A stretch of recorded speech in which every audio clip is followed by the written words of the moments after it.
Halo Flowers, Floricultura Lovers. Kali ini kita ada kedatangan tamu, ada di sebelah saya. Beliau adalah Badan Pengawas Benih ya Pak ya. Boleh mungkin diperkenalkan dulu Pak untuk teman-teman Flowers Pak. Kita nyebutnya Flowers, Floricultura Lovers. Siap. Oke. Silakan Pak. Terima kasih kepada Pak Gesa. yang dari Minaku. Ya. Ini pada kesempatan ini saya mengucapkan terima kasih banyak. Assalamualaikum warahmatullahi wabarakatuh. Waalaikumsalam. Saya Abbas Ali Basa, pengawas benih tanaman BPSB TPH Provinsi Jawa Barat. Dalam hal ini kebetulan kita sudah membina dan ada salah satu aturan di mana ada slot BPSB ini untuk mengeluarkan sertifikat kompetensi sebagai produsen maupun pengedar benih. Baik. Khusus untuk tanaman hias, nah itu kita berikan legalitasnya kepada sertifikasi kompetensi sebagai pengedar. Sebagai pengedar. Iya. Baik Pak, berarti untuk sekarang itu tahapan-tahapannya itu kalau kita jadi eksportir, kita membahas untuk eksportir dulu Pak ya. Pak Bas sudah memperkenalkan diri, mungkin kita langsung pada intinya mungkin Pak ya. Siap. Pak, kalau misalnya nih Pak, saya sebagai petani, apalagi mungkin petani milenial yang muda-muda nih Pak ya, harus semangat gitu Pak ya. Kalau saya mau mulai untuk belajar ekspor gitu Pak, tentunya ada regulasi-regulasi yang harus diikutin seperti itu Pak ya. Boleh tahu nggak Pak regulasi apa aja, mungkin tahapan apa aja yang awal yang harus kita persiapkan agar kita bisa menjadi eksportir seperti itu Pak. Mungkin boleh diperjelaskan. Baik, terima kasih Pak Esa. Jadi memang sejak tahun 2017 itu ada regulasi ekspor itu mengikuti aturan yang ada di kementerian. Di mana salah satunya BPSB diberikan mandat dalam hal peraturan itu wajib mengeluarkan rekomendasi sertifikat kompetensi khususnya untuk tanaman hortikultura, diantaranya tanaman flori. Jadi pertama yang bersangkutan itu Pak Esa harus mengajukan permohonan, itu formatnya sudah kita siapkan, berikan, di mana di situ tercantum selain permohonan pengajuan itu ada syarat-syaratnya lagi, ada siap untuk mempertanggungjawabkan apabila di kemudian hari ada masalah dan itu menggunakan materai 10.000, kesediaan memproduksi benih juga sama menggunakan materai. Selain itu Pak Esa, Siap. jadi memang sekarang kan kalau perorangan sudah tidak boleh. Harus berbentuk badan usaha, CP, PT. Jadi seperti itu di dalam regulasinya itu. Jadi harus melampirkan juga fotokopi KTP, fotokopi NPWP, fotokopi NIB, nomor induk berusaha, terus KBLI itu sesuai dengan perusahaan itu bergerak di bidang apa. Nah, di situ tercantum nomor-nomor KBLI. Terus juga harus melampirkan surat keterangan domisili usaha. Kalau kita singkat SKDU ya. SKDU. Itu ditandatangan oleh kepala desa dan camat. Nah, nanti juga harus membuat denah lokasi kebun. Denah lokasi kebun. Denah lokasi kebun. Jadi mayoritas kita lihat, kita nilai apabila yang bersangkutan itu kompeten tidak di bidang tanaman hias. Jadi harus melampirkan peta. Oh, peta. Peta lokasi kebun.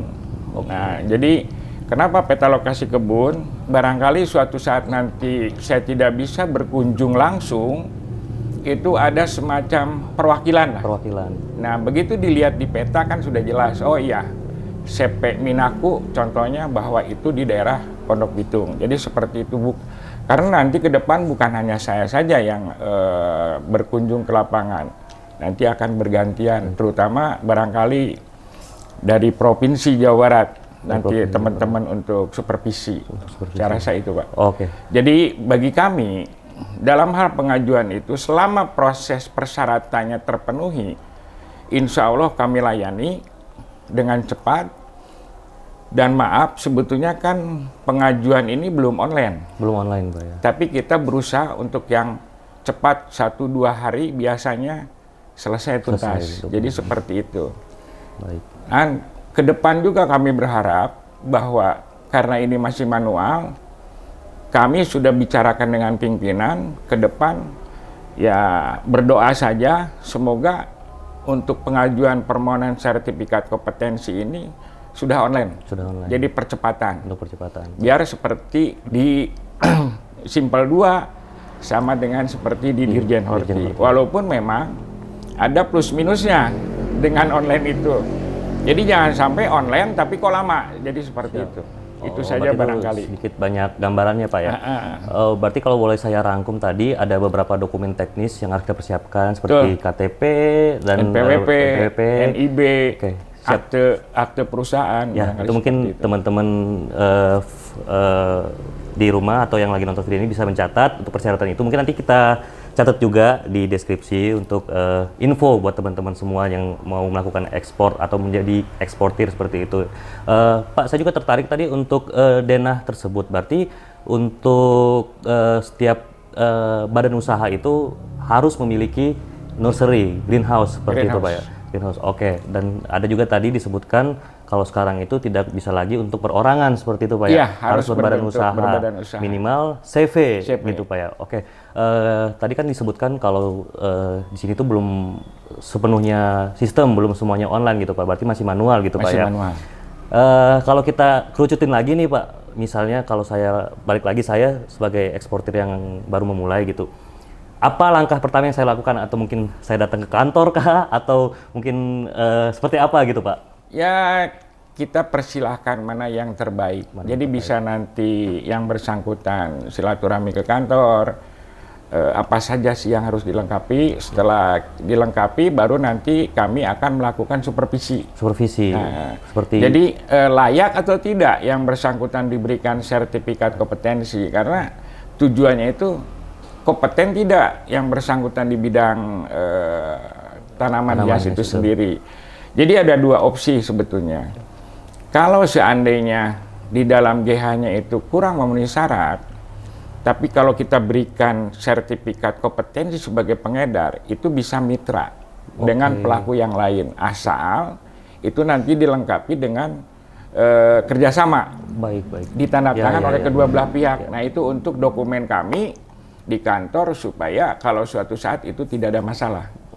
Siap. Gitu baik. Ya. Berarti mungkin kalau kayak generasi milenial ya, Pak, sebutnya kita ya, anak-anak muda ini misalnya kan kita senang untuk digital marketing gitu, Pak ya. Mungkin kita memang ada kantor tapi mungkin kita nursery-nya ataupun greenhouse-nya belum mencukupi, kita bisa mitra dengan perusahaan lain gitu untuk memakai greenhouse-nya sebagai greenhouse kita juga seperti itu. Jadi kita bisa fokus jualan gitu, Pak ya. Betul. Baik. Kalau yang saya dengar juga, Pak, sebelumnya itu kan ada produsen benih dan juga ada pengedar benih. Seperti itu, Pak ya. Kalau boleh tahu itu perbedaannya apa ya, Pak, antara kedua itu? Jadi begini, pada prinsipnya produsen itu adalah memproduksi sendiri. Ya, memproduksi sendiri, cuman dengan syarat jenis tanamannya itu harus sudah dilepas dengan SK Mentan. Oke. Nah, kita sadar bahwa ekspor sekarang itu mayoritas hanya sebagian kecil yang sudah dilepas. Jadi makanya kami kalau memberikan yang bersangkutan status produsen, kami berarti salah. Kecuali mereka itu konsentrasi seperti di contohnya kalau di lab kultur jaringan, nah itu kan seperti pisangnya itu sudah dengan sudah dilepas dengan SK Mentan. Jadi seperti itu perbedaannya, Pak ya. Nah, untuk pengedar, status pengedar itu ya kita mayoritas diberikan kepada para pelaku ekspor tanaman hias, karena selama ini tanaman hias itu baru sebagian kecil. Mungkin 90% itu tanaman kekayaan hutan di negeri kita diekspor besar-besaran, yang pada akhirnya ya mungkin ke depan kita harus memperhatikan hal itu. Baik. Jadi seperti itu ya Pak perbedaannya. Baik, terima kasih Pak. Mungkin boleh saya tanya lagi Pak ya untuk selanjutnya Silakan, informasi yang saya ingin tahu itu, kalau tadi untuk awal mungkin kita sudah mempersiapkan semuanya dan mungkin sudah mendapatkan license tersebut untuk mendapatkan sertifikat tersebut. Nah, untuk selanjutnya itu Pak, apakah sertifikat tersebut untuk selamanya kah atau ada perpanjangan lagi atau seperti apa gitu Pak? Baik. Di dalam regulasinya itu sertifikat kompetensi diberikan dengan jangka waktu 1 tahun. 1 tahun. Ya, jadi 1 bulan sebelum habis kadaluarsa, karena gini, kenapa kita berikan jeda waktu 1 bulan? Takutnya nanti di sistem apabila sudah kadaluarsa itu otomatis akan diblokir. Baik. Jadi untuk menjaga, karena prosesnya sendiri kan dikhawatirkan lebih dari 2-3 hari. 2-3 hari. Itu untuk menjaga seperti itu sih sebetulnya. Nah, jadi cukup dengan waktu itu 1 tahun. 1 tahun Itu ya Pak. kita bukan keputusan sendiri, tapi dalam regulasinya seperti itu. Oh baik, berarti itu untuk Saya inginnya sih seperti SIM 5 tahun. Jadi seperti itu.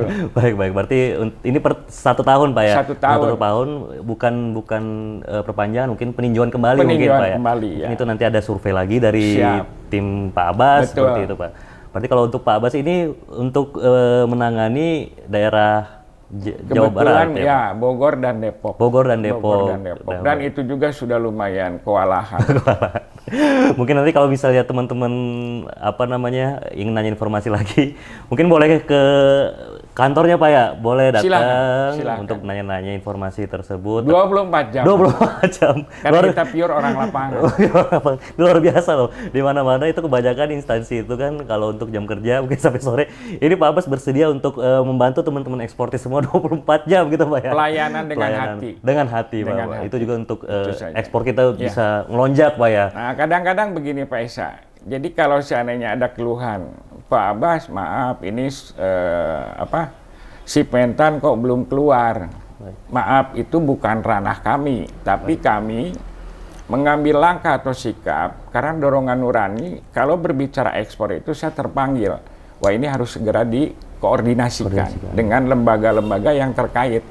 Dan alhamdulillah selama ini kita dengan komunikasi berjalan, ya tidak sempatlah terlalu lama gitu dalam regulasinya. Walaupun maaf kemarin sempat kejadian lebih dari 2 minggu, itu masalah teknis. Itu saja Pak. Baik siap Pak. Berarti teman-teman harus perlu ketahui juga memang dalam untuk produk pertanian itu ada tahapan beberapa untuk ekspor. Seperti di awal itu ada SIP Mentan, itu adalah surat izin pengeluaran kalau kita mau ekspor. Nah, kalau Pak Abbas ranahnya nggak sampai ke situ Pak ya? Nggak sampai ke situ. Pak Abbas itu hanya untuk mengeluarkan license bahwa si perusahaan ini sudah gerbang utama kalau perusahaan ini sudah layak untuk melakukan ekspor, seperti itu Pak ya.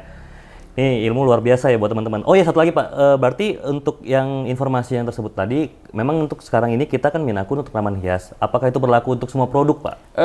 Untuk florikultur, untuk tanaman hias. Nah, kalau ke depan nanti ada yang mau mengajukan ekspor biji-bijian, Seperti buah atau yang lain. itu spesifikasi lagi khusus. Ada lagi Pak ya? Ada lagi spesifikasinya. Jadi spesifikasinya buah dan biji. Buah dan biji. Baik teman-teman.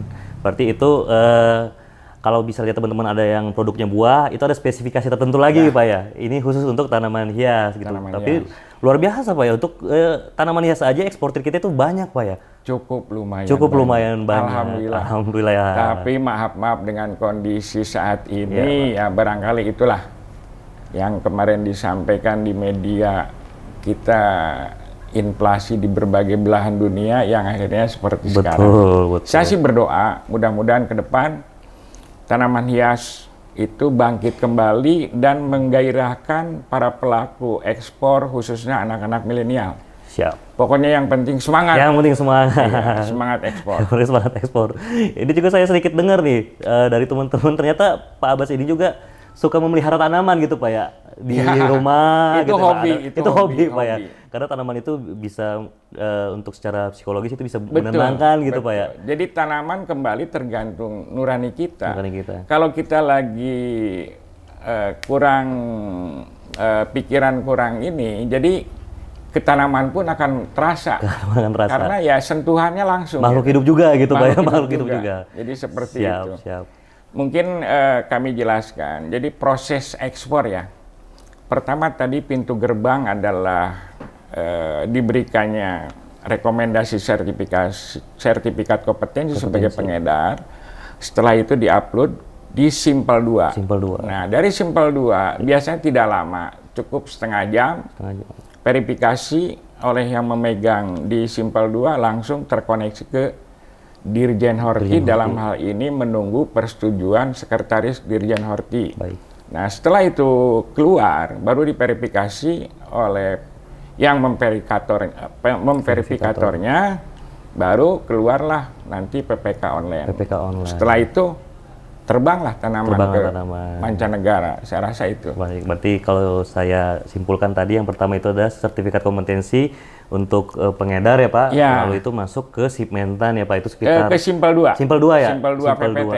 Oke, PPT. Simpel 2 itu sekitar mungkin Ya, sehari setengah jam lah ya jam. Pak, dan setelah itu PPK, dan PPK itu karantina Pak ya? Enggak, dari Simpel 2 itu ke Dirjen Oh, Horti. ke Dirjen Horti, maaf. Dari Simpel 2 itu masuk ke Dirjen Horti. Menunggu persetujuan dari Sekretaris Dirjen Horti, baru turun ke verifikator, langsung PPK online. Masuk PPK online. PPK online itu sehari di karantina, tanaman langsung terbang. Baik, sebenarnya saja. Tidak terlalu rumit Pak ya, kalau kita mengikuti semua regulasinya dengan baik gitu Pak ya. Makanya saya berdoa, saya sudah disampaikan kepada pimpinan, Kepala BPSB Jawa Barat, barangkali untuk ke depan kita mudah-mudahan tidak manual lagi, pengajuan ini sudah online. Baik, baik. Jadi itu harapan kami. Lebih memudahkan kami, Pak ya. saya rasa itu. Baik, teman-teman Floricultura Lovers, itu obrolan sedikit dengan Pak Abbas. Kita berharap itu bisa membantu buat teman-teman, karena memang Pak, banyak teman-teman yang masih baru mau mulai untuk menjadi eksportir begitu. Tapi mereka masih bingung apa yang harus langkah yang selalu saya mulai seperti itu. Nah, mungkin kita berharap penjelasan dari Pak Abbas berikut ini bisa untuk membantu teman-teman semuanya. Pak Abbas, makasih untuk informasinya Pak. Sama-sama. Mungkin ini Pak Abbas ini udah konten yang kedua. Sebelumnya tahun lalu kita pernah juga konten bareng Pak Abbas, tapi ini beliau baru sempat lagi. Sebenarnya sibuk banget ya Pak Abbas, ini baru sempat datang lagi ke kantor kita. Makasih banget nih Pak. Sama-sama. Terima kasih Sama-sama. Pak. Buat teman-teman semua. Yang penting semangat. Semangat, ekspor. tetap semangat Pak ya. Oke. Sampai ketemu lagi teman-teman semuanya dengan informasi yang lebih baik lagi.